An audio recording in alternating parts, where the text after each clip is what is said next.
तो फाइनली ढूंढ लिया आपने? हाँ, मुझे उम्मीद थी आप ढूंढ लोगे। आज की इस वीडियो के अंदर मैं आपको बताऊंगा कक्षा 11 हिंदी आरहो भाग 1 उसका पाठ नंबर 1। पाठ का नाम है नमक का दारोगा। बहुत मज़ेदार कहानी है, बड़ा मज़ा आएगा, साथ में थोड़ी सी एक्टिंग भी कर लेंगे, मज़ा और भी ज़्यादा आ जाएगा। अब शुरू करते हैं। मैं हूं अजय और आप देख रहे हैं CCL क्लास। अब यहाँ पे जो है ये कहानी है जिसको लिखा हुआ है, पाठ का नाम तो है नमक का दारोगा। अब यहाँ से आप थोड़ा सा अंदाज़ा लगा सकते हो पाठ के नाम से, यानी कि एक दरोगा बना हुआ है। दरोगा एक अधिकारी पद होता है, उसको दरोगा बोला जाता है। तो पुराने ज़माने में दारोगा ही बोला जाता था। आजकल जो है हम अंग्रेज बने पड़े हैं तो अलग बुलाते हैं। बट ये जो है दारोगा जो है वो एक नमक का एक विभाग बनाया हुआ था, स्पेशल विभाग, स्पेशल डिपार्टमेंट बनाया हुआ था, और उसके अंदर एक दारोगा बना, इंस्पेक्टर बना। तो उसके बारे में ये पूरी कहानी है कि क्या उसने जो है उस समय जो है नमक की कीमत, नमक के ऊपर बैन कर दिया था, बहुत सारे झगड़े हो रखे थे, वो अलग मामला था। बट उसको कंबाइन करके हम समझेंगे मामला क्या था, किस तरीके से नमक इलीगल हुआ यहाँ पे।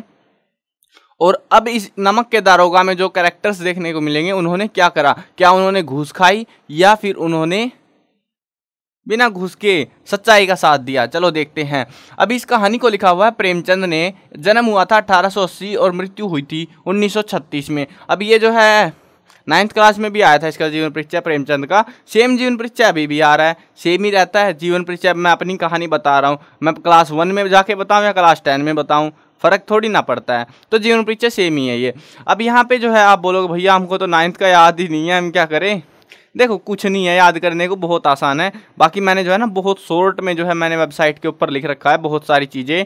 cclchapter.com गूगल पे जाके सर्च कर सकते हो। बाकी लिंक डिस्क्रिप्शन में दे दूंगा मैं, और साथ में प्लेलिस्ट का लिंक भी दे दूंगा, जिससे आपको जो है ना बाकी से जो बुक है आरोह भाग उसके जो बाकी चैप्टर्स हैं उनकी वीडियो देखने में आसानी रहे। और साथ में मैंने जो है ना उनके अभ्यास के प्रश्न उत्तर, महत्वपूर्ण प्रश्न उत्तर फॉर हरियाणा बोर्ड और MCQs, तो ये सारे जो है मैंने लिख रखे हैं, वीडियोस भी बना रखी है। तो डिस्क्रिप्शन के लिंक से आप चेकआउट कर सकते हो उनको। अब वहाँ पे जो है ना वेबसाइट के ऊपर जब जाओगे, वहाँ पे जीवन परिचय मैंने लिख रखा है हर एक जो चैप्टर है उसका। तो जो लेखक है ना वहाँ पे बहुत आसान शब्दों में मैंने लिखा हुआ है, उससे आसान शायद ही कहीं आपको देखने को मिलेगा। हर एक चीज़ बिल्कुल क्लैरिफाई है, पॉइंट टू पॉइंट। नंबर आएंगे, रटने का काम है नहीं, बहुत छोटा सा जीवन परिचय है बट मस्त है एक नंबर का। अब यहाँ पे जो है हम सिंपल भाषा में समझे तो जो प्रेमचंद है ना, प्रेमचंद के जीवन में अमीरी नहीं थी, अमीर खानदान में पैदा नहीं हुआ, जिंदगी में पैसे की किल्लत, अभाव बीत, ये तकलीफ़ें सही है इसने बहुत सारी। पढ़ाई करने गया बेचारे की, BA तक पढ़ाई हुई, उसके बाद पढ़ाई भी नहीं हो पाई। मतलब बोल सकते हो 12वीं करने के बाद 13वीं करते हैं ना, तो वही है उस टाइप से ही। तो वहीं तक हो पाई, उसके आगे उसकी वो पढ़ाई भी नहीं हो पाई। उसके बाद उन्होंने सोचा चल यार हो गया जो हो गया, अब कहानी लिखते हैं और तुम्हारी किताबों में अपलोड करवा देंगे उसको हम सरकार से बोल के, है ना। तो ऐसा कुछ हुआ। अब इनकी जो प्रसिद्ध कहानियाँ हैं बहुत सारी है। ये पंच परमेश्वर, सेवा सदन, और बड़े घर की बेटी, पूस की रात, कफन, दो बैलों की कहानी, तो ये ऐसी बहुत सारी कहानियाँ हैं। बट हमें इतना जानने की ज़रूरत है नहीं, ज़्यादा डिटेल जानेंगे तो जीवन परिचय आराम से बैठ के पढ़ ही लेंगे हम। अब यहाँ पे हम कहानी पे शुरू करते हैं, छोड़ो इन सारे जीवन परिचय को, लेखक को, हम कहानी में घुसते हैं। मज़ा आएगा, कहानी बहुत मज़ेदार है। ये कहानी है एक नमक विभाग के एक दारोगा के बारे में। ये जो दारोगा था इसके ज़िंदगी में पैसे की किल्लत थी, जैसे प्रेमचंद की ज़िंदगी में थी वैसी ही किल्लत इसकी ज़िंदगी में भी थी। अब ये जो है ना यहाँ पे जो बंदा दारोगा बना उसका नाम था मुंशी वंशीधर। मुंशी वंशीधर जो वृद्ध मुंशी थे, वृद्ध मुंशी यानी कि वंशीधर के पिताजी। तो जो वंशीधर के पिताजी थे उनका एक ही फंडा था, बेटा आप अगर सुनोगे कभी आने वाले समय में जब जॉब की तैयारी करोगे आपको भी सुनने को मिलेगा, डोंट वरी, समाज चेंज नहीं हुआ, हमारा थॉट्स चेंज नहीं हुए। बेटा एक बात सुन, जो वहां पे कहीं पे नौकरी मिले ना, ऐसी नौकरी ढूंढनी है तेरे को जिसमें ब्लैक में मिले, मोटा माल मिले। चल ठीक है, बापूजी ने बता दिया, बहुत सारी बातें बता दी उसको। अब तेरे को पता है ना घर में बेटी जो है फूस की तरह बढ़ती जा रही है, बड़ी हो रही है, घर में खर्चा है, ये है वो है, बहुत सारी चीज़ें बता के बेटा नौकरी के लिए जा रहा था, नौकरी ढूंढने के लिए निकल रहा था वहाँ से। अब चलो ठीक है भैया बापूजी, चलो जैसा आप कह रहे हो देख लूँगा मैं। अब वंशीधर बन गए दारोगा, दारोगा बन गए, वो भी नमक के विभाग में।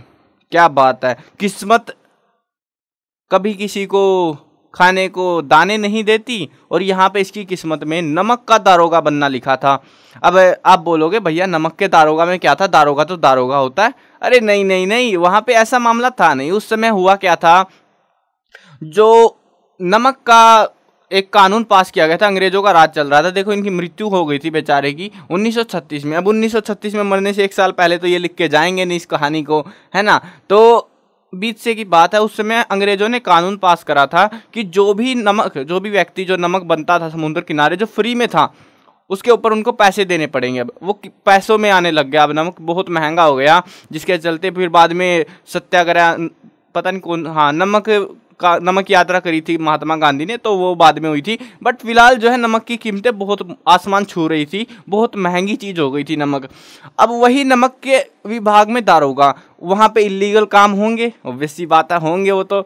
अब वहाँ पे सबसे ज़्यादा पैसा मिलता है, क्योंकि एक तो वो चीज़ की सप्लाई के इंस्पेक्टर के पद पे है, दारोगा के पद पे है, जो सबसे महंगा है वहाँ पे। उस टाइम पे महंगाई बहुत ज़्यादा हो गई थी नमक के अंदर, तो नमक का दारोगा मतलब पैसा ही पैसा। देखते हैं उस समय के हिसाब से कितना पैसा मिलता है इसको, कितनी रिश्वत खा पाता है, वो हमें कहानी में आगे जानने को मिलेगा। अब यहाँ पे हमको बताते हैं, चलो ठीक था, दारोगा बने हुए उसको लगभग 6 महीने बीत गए थे। कितने? 6 महीने बीत गए, आधा साल निकल गया। मस्त अपना आराम से यमुना के किनारे, यमुना जैसे मान लो कि ये है हमारी यमुना नदी यहाँ पे, तो यहाँ से लगभग ऐसे मान लो 1 किलोमीटर, 1 मील 1 डेढ़ मील जो है इधर की साइड में इनकी चौकी बनी हुई थी यहाँ पे ऐसी।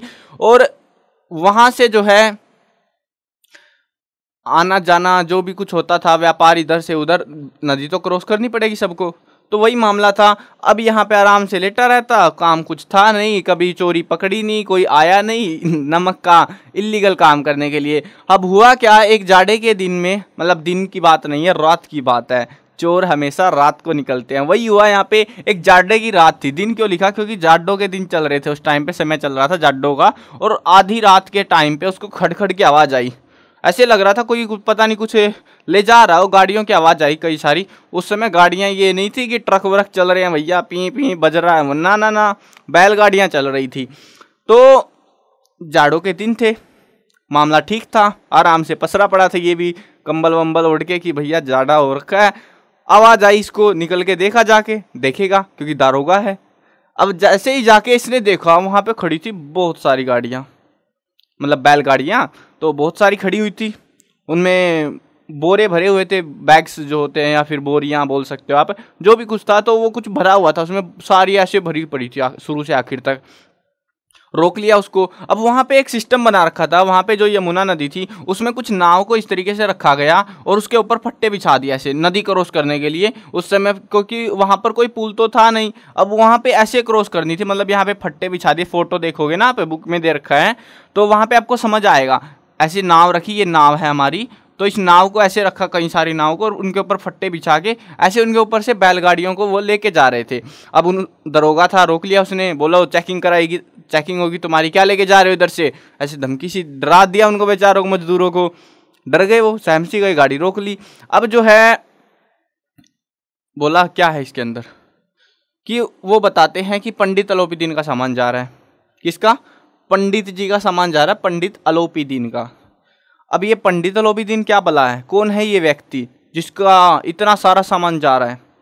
अब दारोगा साहब को भी पता था कौन है ये व्यक्ति। ये इतना मशहूर बंदा था, आसपास का जो क्षेत्र था पूरा, वहाँ पर अगर किसी को कर्जा चाहिए, किसी को लोन चाहिए, किसी को कोई मदद चाहिए, आर्थिक सहायता चाहिए, सरकार को कुछ चाहिए, सरकार तक को, सरकार कौन सी? ब्रिटिश सरकार, ठीक है ना, भारत वाली नहीं, तो ब्रिटिश सरकार जो है उसको कुछ चाहिए तो वो किसके पास जाते? पंडित जी के पास जाते, और पंडित जी उनको पैसा वैसा देते। उनका, पंडित जी का एक ही यकीन था, जब तक जेब में लक्ष्मी है तब तक कोई रोकने वाला तुमको है नहीं। तो ऐसे यकीन के साथ में चल रहे थे।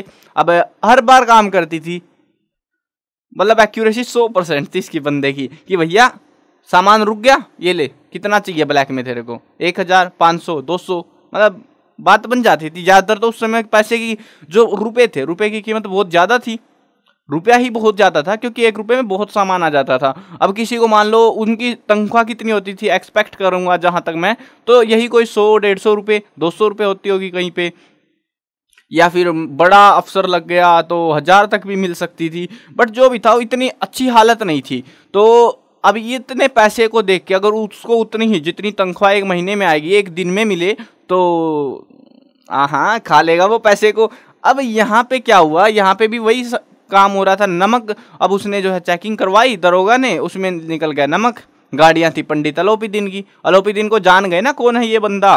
तो अब ये पंडित जी जो है आराम से बग्गी में बैठे हुक्का हुक्का मार रहे अपना मस्त चिल कि कौन है। मतलब एक बंदा आया भागा भागा उसके पास में कि सरकार सरकार इसने जो है दरोगा ने गाड़ियाँ रोक दी हैं और देखो जाके आप एक बार क्या मामला हो गया है। तो गए पंडित जी वहाँ पे। अब जैसे ही जाके देखा, दरोगा को बोला कितने चाहिए तेरे को, बता कितने चाहिए ब्लैक में। 500, 1000, चल 1000 तो ठीक है। बोला मेरे को पैसा नहीं चाहिए, चाहे तू मेरे को 10 लाख दे दे, चाहे 20 लाख दे दे, मुझे चाहिए ही नहीं है पैसा। तू नमक कैसे ले जा रहा है जब ये गैर कानूनी है, तेरी ये गाड़ियां यहाँ से जाएंगी नहीं, ये सीधी थाने जाएंगी। धमकी वमकी देने लग गया।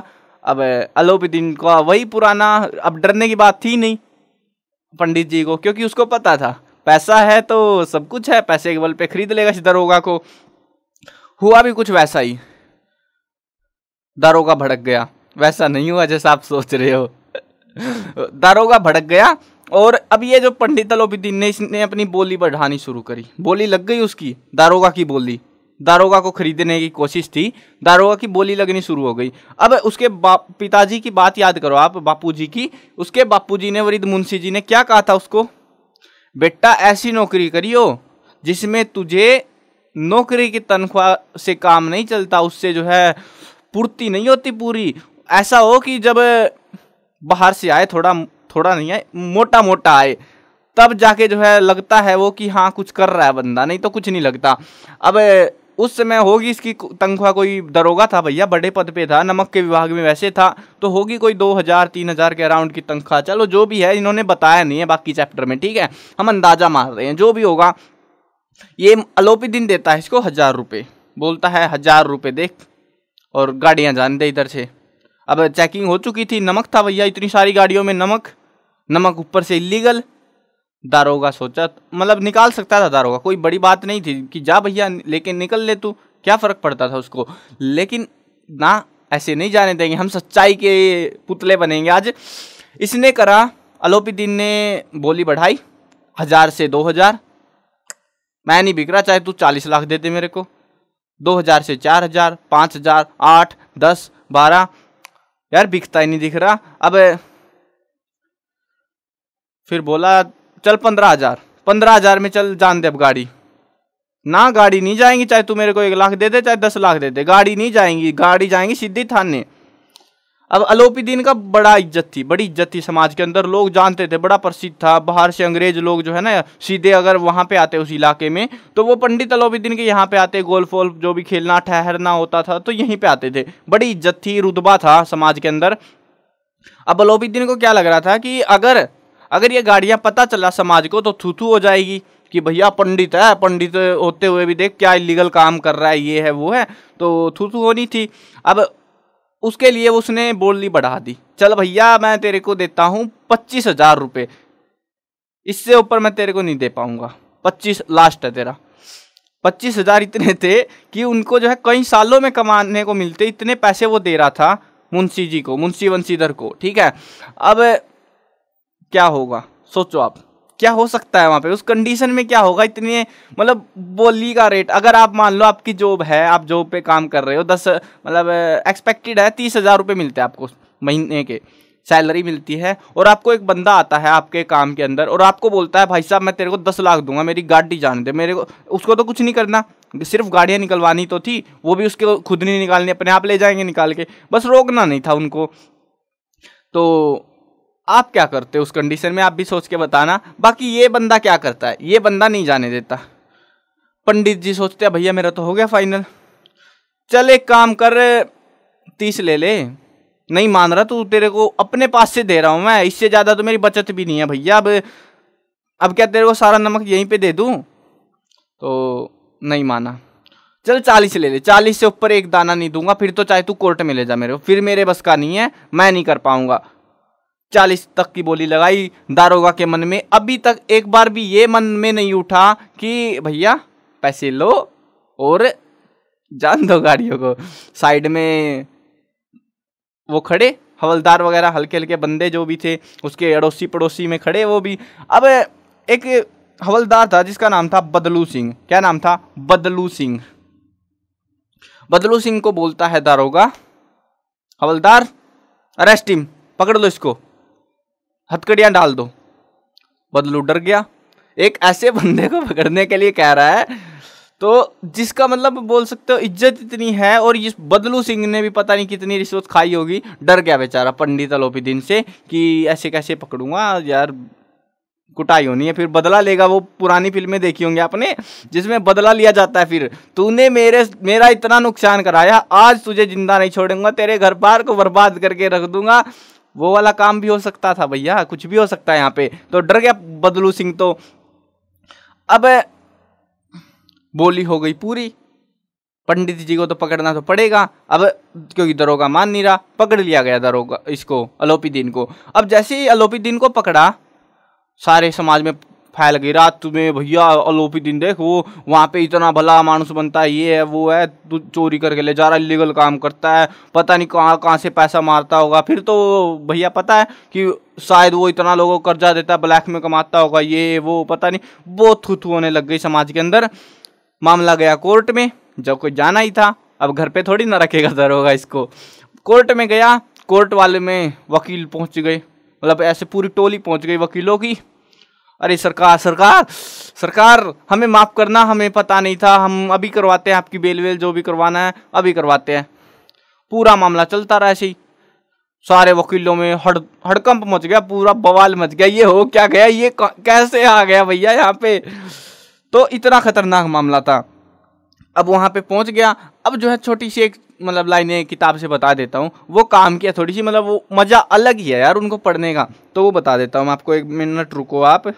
तो मैंने यहाँ पे पेज नंबर मार्क कर दिए थे अपने साथ में ताकि वो छूटे ना बाकायदा। तो यहाँ पे हाँ, यहाँ पे था वो कुछ, देखो यहाँ पे बताते हैं जो मुकदमा था, जो केस चालू हुआ उसका, वो मुकदमा शीघ्र ही समाप्त हो गया। वो लाइनें जो है ना एज इट इज़ बताने में ज़्यादा मज़ा आता है, इसीलिए मैं इसको ऐसे बता रहा हूँ। तो मुकदमा जो है शीघ्र ही समाप्त हो गया। डिप्टी मजिस्ट्रेट ने अपनी तजवीज़ में लिखा, पंडित अलोपीदीन के विरुद्ध दिए गए प्रमाण निर्मूल और भ्रमात्मक हैं। वह एक बड़े भारी आदमी हैं। यह बात कल्पना के बाहर है कि उन्होंने थोड़े लाभ के लिए ऐसा दुस्साहस किया हो। यद्यपि नमक के दरोगा मुंशी बंशीधर का अधिक दोष नहीं है, लेकिन यह बड़े खेद की बात है कि उसकी उद्दंडता और विचारहीनता के कारण एक भले मानुस को कष्ट झेलना पड़ा। हम प्रसन्न हैं कि वह अपने काम से सजग और सचेत रहता है, किंतु नमक के मुकदमे की बढ़ी हुई नमक हलाली ने उसके विवेक और बुद्धि को भ्रष्ट कर दिया। भविष्य में उसे होशियार रहना चाहिए। ये फैसला सुनाया गया कोर्ट में। फैसला मैंने एज इट इज इसीलिए बताया था कि यार ज़्यादा मजा आए, है ना। अब आप सोचो, एक बंदे को देखो, इसको तो रिहा कर दिया गया, साथ के साथ में फैसला भी आ गया कि गलती किसकी थी, वंशीधर की थी। शायद इससे धोखा हो गया होगा, चंद पैसों के लिए ये ऐसा काम क्यों करेगा, क्योंकि भैया समझ गए ना। हाँ, वही हुआ था, नीचे से लेके ऊपर तक सब खरीद लिए गए थे। तो फैसला इसके पक्ष में कैसे ना आता। अब जो है क्या होता है, मुंशी बंशीधर 1 सप्ताह तक तो चलो ठीक है वहाँ कर रहे थे, फिर जो है इसको रिटायर कर दिया जाता है, भैया निकल लो तो उधर से। वही बदला शुरू हो गया।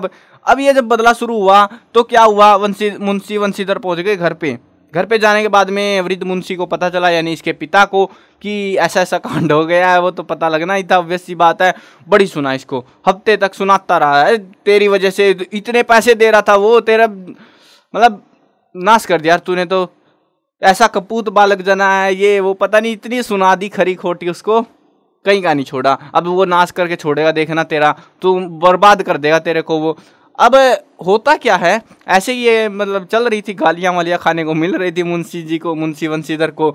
दरोगा तो रानी। अब जो है क्या होता है, पंडित अलोपीदीन जो है उसके घर आता है, उसके उस बंदे के दारोगा के घर आता है गाड़ी लेके। अब यहाँ पे इसने पंडित जी ने यहाँ पे जब ये नदी क्रॉस कर रहा था रिश्वत दी, नहीं ली, कोई बात नहीं मानी इसकी, मतलब जेल तो क्या, कोर्ट ले गया इसको उठा के, चलो ठीक है। अब यहाँ पे पंडित अलोपीदीन, आप सोचो बंदा आ रहा है, बंदे की जो है ना थोड़ी सी वो बता रखी है स्पेशलिटी, ऐसा रहीसी वाला जुगाड़ बता रखा है, वो भी सुन लो कैसा बता रखा है। बूढ़े मुंशी जी बैठे राम नाम की माला जप रहे थे। इसी समय उनके द्वार पर सजा हुआ रथ आकर रुका। हरे और गुलाबी पर्दे, पहिए बैल, पछइये बैलों की जोड़ी, पछइये बैल जो थे ना एक नस्ल होती है, तो सबसे महंगी नस्ल थी वो उस टाइम की, बढ़िया मतलब टॉप लेवल के जो बैल होते थे उनकी, तो उनकी जोड़ी, उनकी गर्दनों में नीले धागे, सींगे पित्तल से जड़ी हुई, मतलब धातु चढ़ा रखी सींगों के ऊपर उनके। कई नौकर लाठियां कंधों पर रखे साथ थे। मुंशी जी आगवानी को दौड़े और देखा तो पंडित अलोपीदीन आए हुए थे। अब ये बड़ा ही स्पेशल तरीके से एक्सप्लेन किया गया है जो कि बहुत बढ़िया था। अब यहाँ पे क्या होता है, पंडित जी आ गए, अरे सरकार माफ़ करो, नादान बालक है, छोड़ दो इसको, ये अब लाठियाँ वाठियाँ लेके आया, नौकरों को शायद भर दिया जाएगा इसको। अब देखते हैं क्या होता है। पंडित जी बोलते हैं तुम्हारा बेटा कहाँ है, बता तू। वो गिड़गिड़ा रहा बेचारा उसका बाप कि ऐसे तो क्या पता है कूट के चले जाए, कत्ल हो जाए, सो पता नहीं क्या ही पंगे हो सकते हैं। तो पंडित जी चलो वंशीधर के पास चले जाते हैं, अंदर जाते हैं घर में। वो आराम से बैठा हुआ था, बस टाइम पास कर रहा था और गालियाँ सुन रहा था। अब यहाँ पे जो है वो एक पत्थर लेके आया हुआ था पंडित अलोपीदीन, जिसपे स्टाम्प लगा हुआ था। स्टाम्प लगा हुआ एक पत्थर लेके आता है और बोलता है वंशीधर को कि यहाँ पे इसमें साइन कर दे तू अपने। किस चीज का पत्थर है, देखा, उठाया, पढ़ा, तो पहले तो पूछा बस किस चीज का है ये पत्थर वत्तर, तो बोलता है कि मैं तेरी ईमानदारी से खुश हो गया। मैंने आज तक मैंने पैसे से इतने सारे लोगों को खरीदा जिसका कोई लेवल नहीं है, मतलब हर पूरा शहर मैंने खरीद के रखा हुआ है, हर बंदा मेरी गुलामी करता है। तू पहला बंदा देखा यार जिसने 40,000 रुपये तक देने के बावजूद भी बात नहीं मानी, पैसे में नहीं बिका। तेरे लिए जो है धर्म ज़्यादा मायने रखता है, धर्म का मतलब यहाँ पे जो काम कर रहा है वो ज़्यादा मायने रखता है, तेरे लिए पैसा मायने नहीं रख रहा है। मैं चाहता हूँ कि तू मेरे यहाँ पे आके काम करे। अब बोलता है, और वो भी किसका, आगे बताऊंगा, थोड़ा अफसर था जो, मतलब जो सारा पैसा था ना उसका, जितना पैसा वो इधर उधर से आ रहा था उस सारे पैसे का जो है उसको मैनेजर बनाना चाह रहा था ये। बोला वंशीधर डर गया, सहम गया, से रोंगटे खड़े हो गए, भैया ये क्या, मतलब इतना सारा पैसा मेरे से नहीं संभलने में आएगा, मेरे को कुछ नहीं आता, मेरे को नहीं पता, मेरे को कोई एक्सपीरियंस नहीं है इन चीज़ों का, तो आप किसी गलत बंदे को ढूंढते हुए आ गए हैं, ऐसे यहाँ पे मैं नहीं कर पाऊंगा ये काम। तो अलोपीदीन बोलता है कि भैया करना तो तेरे को ही पड़ेगा, मुझे कोई और नहीं चाहिए। बोला मेरे पास वो मुझे आता नहीं है, मुझे वो नहीं है, मतलब बहुत सारे बहाने ठोकता रहा ऐसे ही कि मेरे पास कोई एक्सपीरियंस नहीं है, आपको एक एक्सपीरियंस बंदा चाहिए, गड़बड़ हो सकती है, कुछ भी हो सकता है। अलोपीदीन को तो ये समझ आ गया था, खरीदूंगा तो वंशीधर को ही, काम पे लगाऊंगा तो वंशीधर को ही। बोला एक काम कर, मैं तेरे को 5,000 तनख्वाह दूंगा। उस समय 5,000 ज़्यादा तनख्वाह तो होती थी, मतलब इसको जहाँ तक मेरे को इसीलिए लग रहा है कि 2-3 हज़ार देते होंगे, तो 5,000 तेरे को तनख्वाह दूंगा, रहने के लिए बंगला दूंगा, घर नहीं दूंगा, बंगला दूंगा, गाड़ियाँ होंगी, सब कुछ होगा, पूरी सुविधाएं, ऐशो आराम की ज़िंदगी, देख ले, सिर्फ एक साइन करना है इस पत्थर पे तेरे को। तो मना कर देता है कि ना। फिर बोलता है अलोपीदीन कि उस दिन याद है ना, ये वाला दिन, सर्दियों की रात वाला दिन, तो उस दिन तूने मेरे को रोक दिया था, एक बात भी नहीं सुनी तूने मेरी, आज तुझे मेरी बात सुननी पड़ेगी। आज मैं ऐसे जाने वाला हूं ही नहीं यहाँ से, तुझे मेरी बात सुननी पड़ेगी, इस पत्थर पे साइन करना पड़ेगा, चाहे तू कुछ भी कर, ये साइन चाहिए मेरे को। तो मुंशी बार बार मना करता रहा वंशीधर कि नहीं मेरे से ना हो पाएगा, मैं नहीं कर पाऊंगा ये चीज़ें, बट आखिरकार इतनी गिड़गिड़ाई के बाद में उसने साइन कर ही दिया और फाइनली वो बन गया नमक के दारोगा से कुछ और। ठीक है, अब वो दारोगा नहीं रहा, अब इसका नौकर बन चुका है अलोपीदीन का। तो उसने साइन कर दिया अपना ऐसे, खतरनाक साइन है ये। चलो ये साइन हो गया है, हमारा चैप्टर पे भी साइन हो गया, चैप्टर खत्म हो चुका है। कहानी कैसी लगी आपको वो मुझे एक्सप्लेन करना कमेंट्स में, मज़ा आया होगा ना। चलो मेरे से तो भैया इतना ही अच्छे से एक्सप्लेन हो पाया, कोशिश कर रहा हूँ मैं धीरे धीरे और अच्छे से एक्सप्लेन कर पाऊँ, बट अभी के लिए इतना ही है इस वीडियो के अंदर। आई होप मज़ा आ ही गया होगा आपको। बाकी चैप्टर्स की अगर आपको वीडियोस देखनी है तो वो वीडियोस भी देख सकते हो। और हाँ, साथ में जो है ना मैं क्वेश्चन आंसर और important question for Haryana board, important वाले जो है ना हरियाणा बोर्ड के लिए दे पाऊंगा, क्योंकि बाकी बोर्ड्स का मेरे को आइडिया नहीं है, क्योंकि मैंने कुछ बोर्ड्स में चेक करा कहीं किताब लगा रहे हैं कहीं नहीं लगा रहे हैं। आप वैसे ये बताओ मेरे को, सिर्फ एक फर्ज तो बनता है यार, एक काम तो कर सकते हो छोटा सा। आप ये बताओ कि आपका बोर्ड कौन सा है, उससे मेरे को आइडिया लग पाएगा कि इस बोर्ड में ये किताब चल रही है। क्योंकि मैंने हरियाणा बोर्ड में देखा, ठीक है किताब चल रही है, मैंने यूपी बोर्ड में देखा, सीबीएसई बोर्ड में देखा, राजस्थान बोर्ड में देखा, कहीं किताब लगा रहे हैं कहीं नहीं, मतलब पेपरों में आ ही नहीं रहा इनमें से कुछ। तो आपकी ड्यूटी है ये तो कमेंट करके बताने की कि आप कौन से बोर्ड से हो, आप कहाँ से हो, ठीक है ना। तो वो बता देना, जिससे मेरे को एक्सपीरियंस हो पाए आने वाले समय में और बेहतर कंटेंट आप लोगों के लिए भी दे पाऊँ मैं। तो फिलहाल वीडियो खत्म करते हैं। जो भी है इंपॉर्टेंट क्वेश्चन अभी फिलहाल हरियाणा बोर्ड के लिए मैंने बना दिए हैं। एमसीक्यूज जहाँ भी आते होंगे यार, सारे मैंने जितने पेपर मिले सब में से उठा के भर दिए हैं। तो ये था आपका टोटल इस चैप्टर से। चलो वीडियो करते हैं खत्म। मैं कवर करने वाला हूँ क्लास 1 से लेकर 12th तक सभी सब्जेक्ट की वीडियोस, हिंदी मीडियम और इंग्लिश मीडियम दोनों में होने वाली है। तो सब्सक्राइब कर लेना, साथ में घंटी वंटी जो मिले दबा डालना, ताकि कोई भी अपडेट दूँ आपके काम का हो। और पेपरों में बड़े काम आते हैं ये अपडेट, तो टाइम से मिलता रहे आपको। Bye bye.